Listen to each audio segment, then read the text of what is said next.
Good afternoon. आज का दिन खुदा के वचन के साथ दैनिक वचन बचना बचाना में मैं आपको स्वागत करता हूँ। आज रविवार 13 फरवरी 2022। आज का विषय है हम जो जानते हैं उसमें जीना और उसमें संतुष्ट रहना। वचन लिया गया है व्यवस्था विवरण 29:22 से लेकर 29 तक। यहाँ पे इस प्रकार लिखा गया है, और आने वाली पीढ़ियों में तुम्हारे वंश के लोग जो तुम्हारे बाद उत्पन्न होंगे और परदेशी मनुष्य भी जो दूर देश से आएंगे, वो उस देश की विपत्तियां और उसमें यहोवा का फैलाया हुआ रोग देखकर और यह भी देखकर कि इसकी सब भूमि गंधक और लोन से भर गई है और यहाँ तक जल गई है कि इसमें ना कुछ बोया जाता और ना कुछ जमा सकता और ना घास उगती है। वर्णन सदोम और गोमोरा, आदमा और सोबोयम के समय हो गया है, जिन्हें यहोवा ने अपने कोप और जलजलाहट में उल्टा दिया था। और सब जातियों के लोग पूछेंगे, यहोवा ने इस देश में ऐसा क्यों किया और इस बड़े से कोप के भड़कने का क्या कारण है? अब लोग यह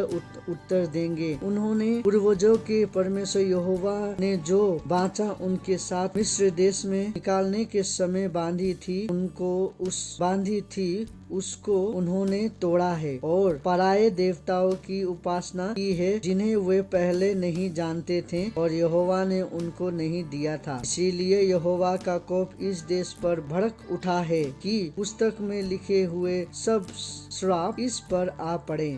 और यहोवा ने क्रोध करके उन्हें उनके देश में से उखाड़ कर दूसरे देश में फेंक दिया, जैसा कि आज प्रकट है। गुप्त बातें हमारे परमेश्वर यहोवा के बस में है, परंतु जो प्रकट की गई है वो सदा के लिए हमारे और हमारे वंश के वंश में रहेगी, इसीलिए कि इस व्यवस्था की सब बातें पूरी की जाए। पढ़ाई सुनाई पे खुदावन आशीष करें। खुदावन ने जब मिस्र देश से उन्हें निकाला था, मोआब देश से कुछ वाचा बांधा था, और जब वो मोआब देश से वाचा बांधा था वो वाचा का अनुसार चल रहा था। लेकिन उस समय का जो लोग थे वो लोग हम ये वचन में देखते हैं कि वो लोग खुदावन को जो हमारे परमेश्वर है उनको नहीं पूजते हुए वो किसी और को पूजने लगे और खुदावन का क्रोध उनको ऊपर आ पड़ा।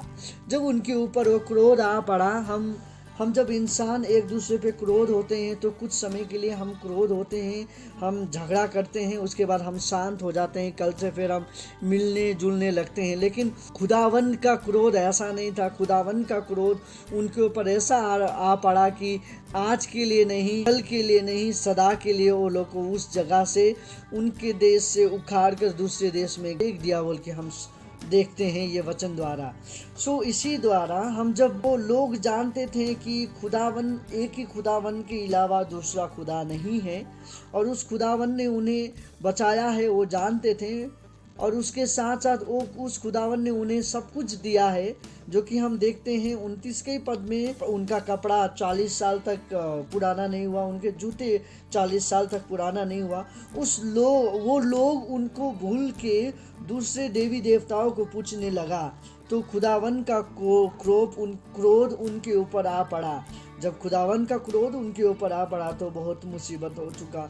और इसी तरीका से हमें खुदावन ने वाचा हमारे साथ बांधा है, हमारे पुरखों के साथ जो वाचा बांधा है खुदावन, वो हमें हमेशा याद करने के लिए कहता है। खुदावन हमसे प्रेम करता है और बदले में वो हमसे क्या चाहता है, उनको हम प्रेम करें, उनके विश्वास में हम रहें। हम इंसान ऐसा नहीं करते हैं, हम अपने ही में रह जाते हैं, हम संतुष्ट नहीं रहते हैं। सीखना बहुत ही अच्छा चीज है, गलत चीज सीखना नहीं, पर अच्छा चीज सीखना जरूरी है। लेकिन हम कितना सीख रहे हैं? जितना जानते हैं उसमें जीना बहुत जरूरी है, जितना है उतने में संतुष्ट होना जरूरी है। हम चमड़ी में बने हुए लोग हम संतुष्ट होते नहीं हैं।